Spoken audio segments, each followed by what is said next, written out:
আল্লাহ বললেন তোমরা দান করো, অন্যথায় মৃত্যু চলে আসলে সে বলবে হে আমার রব, সে ডাক দিয়া বলবে হে আমার রব, ফায়াকুল রব্বি লাউলা আখারতানি ইলা আজালিন করিব, সে ডাক দিয়া বলবে হে আমার রব, আমাকে আরো কিছু সময়ের জন্য অবকাশ দিন।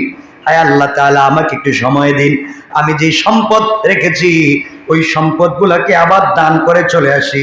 আল্লাহ রব্বুল ইজ্জত ওয়াল জালাল বললেন, গোলাম রে, তোমাকে দিলাম, তুমি দান করলে না, এখন তুমি আমাকে বলছো তোমাকে সময় দেওয়ার জন্য তুমি দুনিয়ায় গিয়ে ওগুলা দান করে আবার আসবে। আল্লাহকে বলছে আল্লাহ তাআলা, আমি শুধু সম্পদ থেকে দান করব তা নয়, ওয়া আকুম মিনাস সালিহিন।